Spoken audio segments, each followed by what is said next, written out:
Saya sempat tidak terlalu perhatian dengan masalah virus corona, kecuali yang berkaitan dengan masalah agama, khususnya tentang hadis seputar obatnya, doa dan zikir penangkalnya, serta beberapa tips duniawi untuk mencegahnya.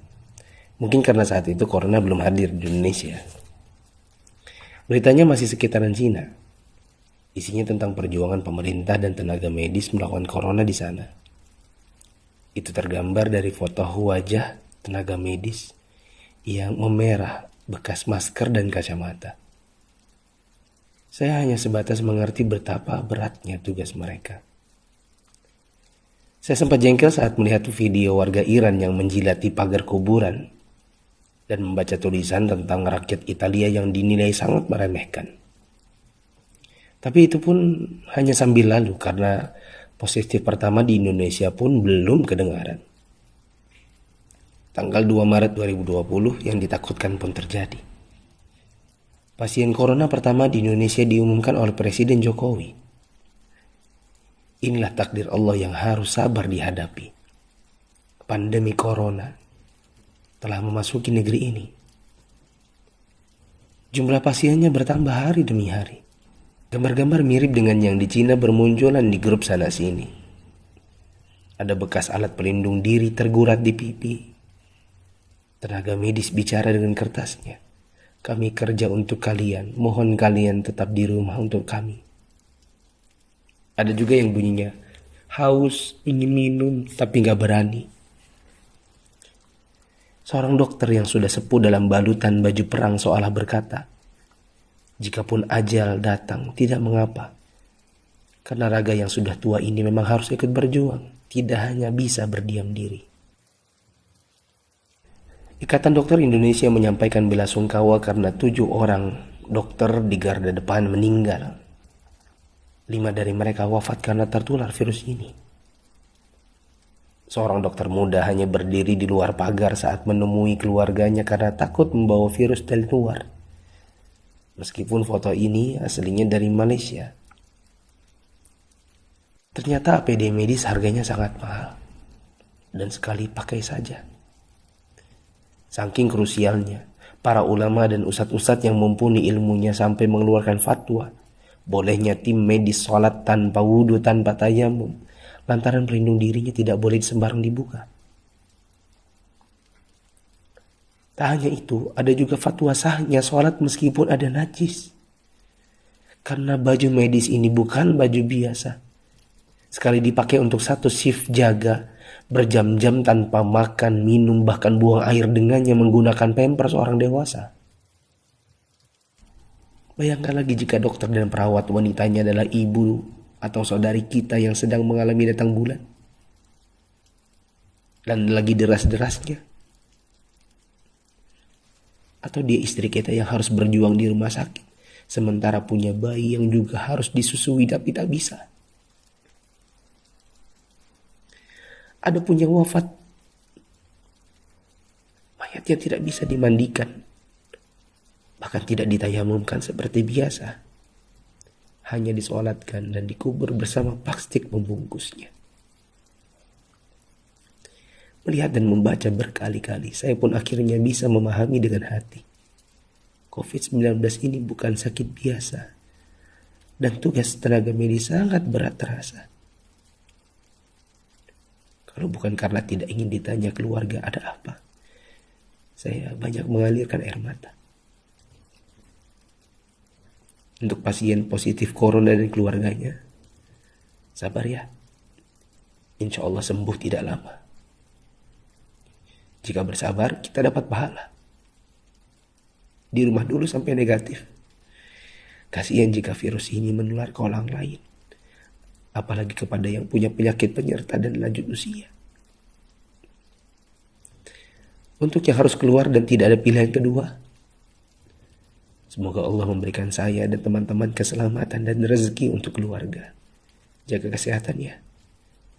Usahakan jaga jarak dengan orang di sekitar kita. Kita tidak tahu siapa yang tertular, siapa yang sehat. Karena yang positif corona pun bisa jadi tidak merasa karena tidak ada gejala. Untuk yang masih abai dari solidaritas bersama,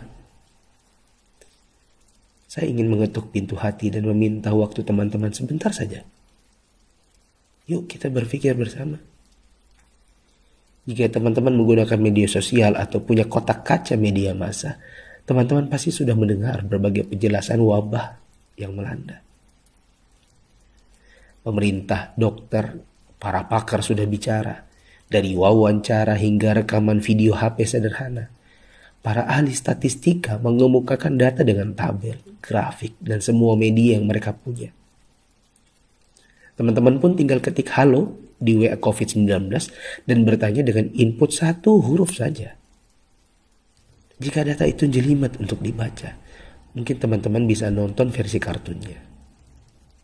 Semua tenaga sudah dikerahkan oleh berbagai kalangan untuk membuka mata hati kita. Jika tidak ada waktu untuk membaca, meme korek api pun sudah tersebar di mana-mana. Sampai-sampai ada yang berpikir, mungkin kalau simulasi penularan virus corona ini pakai video game, barulah anak muda yang meremehkan corona akan mengerti dan percaya. Mereka pun membuatkan potongan video gamenya. Artinya, jika usaha seperti ini masih belum menyadarkan kita, entah dengan cara apa lagi. Apakah tongkrongan kita butuh ditembaki dengan gas air mata baru kita mau meninggalkannya? Pemerintah tidak minta uang dari kita. Mereka hanya ingin kita mengikuti arahan mereka. Untuk yang menimbun dan menipu. Semoga Allah memberikan teman-teman hidayah dan memaafkan dosa-dosa kita semua. Dan menimbun barang yang dibutuhkan masyarakat saat masa sulit itu termasuk dosa. Rasulullah SAW bersabda, "La yahtakiru illa khati." Tidaklah menimbun barang kecuali orang yang berdosa. Terlebih lagi bila menipu dan berdusta. Kami hampir tertipu dengan penawaran masker murah yang tadinya kami akan bagikan gratis kepada orang-orang yang membutuhkannya. Di mana hati kita? Apa kita bisa tertawa saat orang lain menderita? Teman, turunkanlah harganya ke harga normal jika engkau tidak bersedia menggratiskannya. Seperti pahlawan jalanan yang membagikannya. Untuk yang kaya. Kaya yang sesungguhnya itu adalah jika harta itu bermanfaat bagi orang di sekitar kita, bukan hanya untuk pribadi semata. Yakinlah, kekayaan, saldo ATM, rumah miliaran, outfit jutaan, mobil mewah, memang membuat kita besar di mata manusia, tapi tidak ada artinya di sisi Allah yang Maha Kaya jika tidak menghasilkan amal dan pahala. Saya mau sumbang jam tangan dan beberapa barang lainnya yang mungkin tidak seberapa jika dibandingkan dengan teman-teman menyumbangkan harta nantinya. Terserah untuk pos dana apa. Mungkin masker, mungkin APD tim medis, hand sanitizer, sabun cuci tangan, dan sebagainya.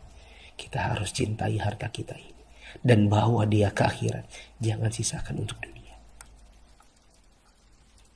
Untuk Bapak Presiden, BNPB, para gubernur, wali kota, dokter, perawat, ustadz, influencers, dan fundraisers, thanks for all you've done. Terima kasih. Jazakumullahu khairan.